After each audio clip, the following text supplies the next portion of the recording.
एक बहुत ही सुंदर और हरे भरे जंगल के पास तारा नाम की एक प्यारी बच्ची रहती थी। उसे रंगीन दुनिया बहुत पसंद थी। वह हमेशा अपनी छोटी पेंसिल और रंगों के बक्से के साथ रहती थी। तारा को पेड़ों से बातें करना, फूलों की खुशबू लेना और बादलों में आकृतियां देखना बहुत अच्छा लगता था। वह जहां भी जाती खुशियां बिखेर देती थी। उसी जंगल में टिमटिम नाम का एक छोटा जुगनू भी रहता था। टिमटिम कोई आम जुगनू नहीं था। वह इतना प्यारा गाता था कि उसकी धुनें सुनकर तारे भी शर्मा जाते थे। लेकिन टिमटिम बहुत शर्मीला था। वह कभी किसी को अपना गाना नहीं सुनाता था।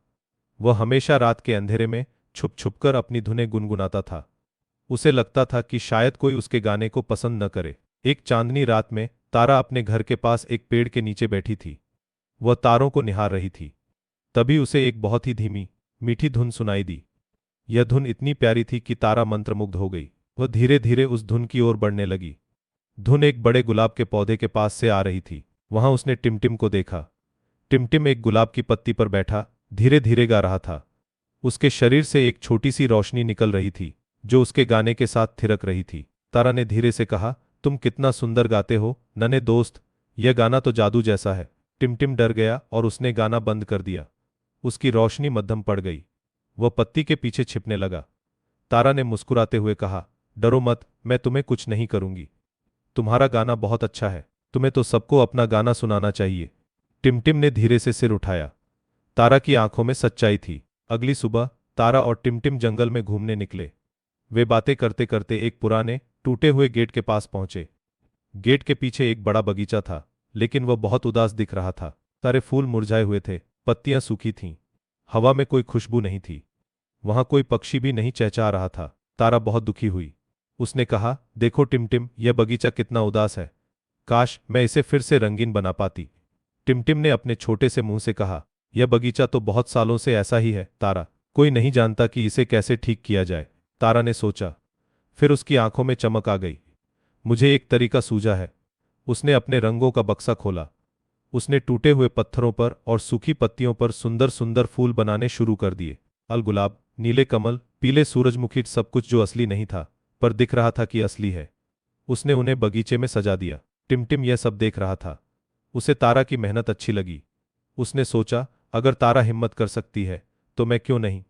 उसने अपनी आंखें बंद की और एक बहुत ही धीमी प्यारी धुन गाना शुरू कर दिया। धुन इतनी कोमल थी कि हवा में घुल गई। जैसे ही टिमटिम ने गाना गाया, एक जादू हो गया। बगीचे के कोने में एक छोटे से मुरझाए हुए पौधे पर एक छोटी सी कली खुलने लगी। उसका रंग हल्का हरा था। तारा ने यह देखा और उसकी आंखें खुशी से भर गईं। को टिमटिम, तुम्हारा गाना कमाल कर गया।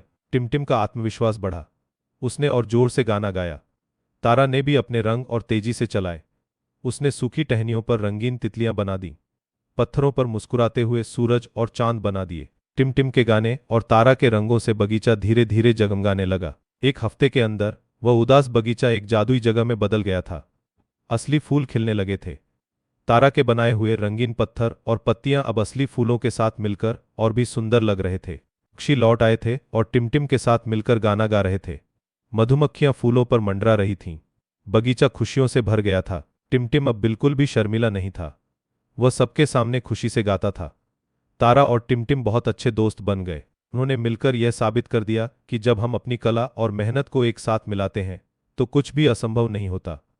वह जादुई बगीचा उनकी दोस्ती और उनकी हिम्मत की निशानी बन गया। नैतिक शिक्षा, हम सभी के पास कोई न कोई खास हुनर होता है। अगर हम मिलकर काम करें और अपनी प्रतिभा को दूसरों के साथ साझा करने से न डरें तो हम बड़े बड़े काम कर सकते हैं और दुनिया को और भी सुंदर बना सकते हैं। मेरे प्यारे दोस्तों, अगर आपको ये वीडियो पसंद आया तो इसे लाइक करें, अपने दोस्तों के साथ शेयर करें और हमारे चैनल को सब्सक्राइब करके हमारे दोस्त बन जाएं।